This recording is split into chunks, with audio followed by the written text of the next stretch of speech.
আসসালামু আলাইকুম viewers, study স্কুলের পক্ষ থেকে আপনাদের সবাইকে স্বাগতম।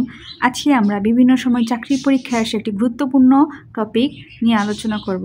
সেটি হচ্ছে পরিব্রাজক বা বাংলায় যাকে বলা হয় পর্যটক। সর্বপ্রথমেই যেই পর্যটকের নাম আসে তিনি হচ্ছেন মেগাস্তিনিস, যিনি গ্রিক রাষ্ট্রদূত হিসেবে তৎকালীন শাসক চন্দ্রগুপ্ত মৌর্য বা প্রথম চন্দ্রগুপ্তের আমলে ভারতবর্ষে আগমন করেন। সালটি ছিল 302 খ্রিস্টপূর্ব এবং তার রচিত বিখ্যাত গ্রন্থ হচ্ছে ইন্ডিকা। এরপরে যার নাম আসে তিনি হচ্ছেন ফা হিয়েন। তিনি একজন চৈনিক তীর্থযাত্রী ছিলেন এবং প্রথম চীনা পরিব্রাজক হিসেবে ভারতবর্ষে আগমন করেন। তার বিখ্যাত রচিত গ্রন্থ হচ্ছে ফো কুও কিং। তিনি তৎকালীন শাসক দ্বিতীয় চন্দ্রগুপ্তের আমলে ভারতবর্ষে আগমন করেন এবং সালটি ছিল 401 থেকে 410 খ্রিস্টপূর্ব বা পঞ্চম শতকের প্রথমার্ধে, এবং তিনি তার ভ্রমণের শেষার্ধে বাংলায় আগমন করেছিলেন। এরপর যার নাম আসে তিনি হচ্ছেন মা হুয়ান। তিনিও একজন চৈনিক ছিলেন বা চীনা ছিলেন। তিনি চৈনিক এক প্রতিনিধি দলের সাথে দোভাষী হিসেবে আসেন। তার রচিত গ্রন্থ হচ্ছে ইং ইয়াই শেং লান।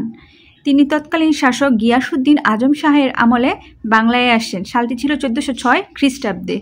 এখানে খেয়াল রাখতে হবে তিনি বাংলায় আগমন করেছেন এবং ভারতবর্ষে কারা কারা আগমন করেছেন এগুলো একটু খেয়াল রাখতে হবে, এবং বাংলায় যারা এসেছেন সেটাও একটু খেয়াল রাখতে হবে, এবং বিভিন্ন গ্রন্থগুলো একটু মনোযোগ দিয়ে পড়ে নিতে হবে, এবং কোন শাসকের আমলে কোন পরিব্রাজক এসেছেন সেটাও মন দিয়ে পড়তে হবে। এরপরে যার নাম আসে সেটি হচ্ছে হিউয়েন সাং।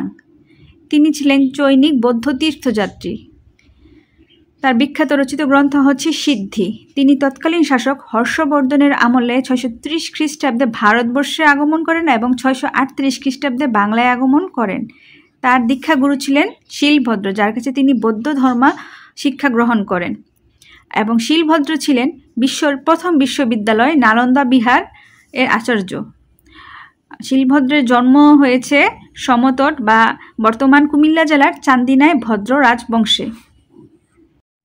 এবং সর্বশেষ যে পরিব্রাজকের নাম আমরা পাই সেটি হচ্ছে ইবনে বতুতা, যিনি মাত্র 21 বছর বয়সে বিশ্ব সফরে বের হন এবং তিনি হচ্ছেন মরক্কোর অধিবাসী। তার বিখ্যাত গ্রন্থ হচ্ছে সফরনামা বা আরবিতে যাকে বলা হয় কিতাবুল রেহেলা। তিনি ভারতবর্ষে আগমন করেন 1333 খ্রিস্টাব্দে মোহাম্মদ বিন তুগলকের শাসন আমলে, এবং ফখরুদ্দিন মোবারক শাহের আমলে তিনি বাংলায় আগমন করেন 1345 থেকে 46 খ্রিস্টাব্দ বা চতুর্দশ শতক। অবশ্যই বাংলা এবং ভারতের শাসক যে তাদের নামগুলো অবশ্যই মনে রাখতে হবে।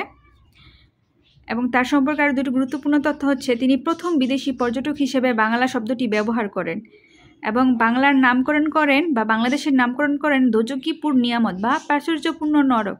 মূলত তিনি বাংলাদেশের আবহাওয়া তেমন একটা পছন্দ করেননি, এজন্যই এই নামকরণটি করেছেন।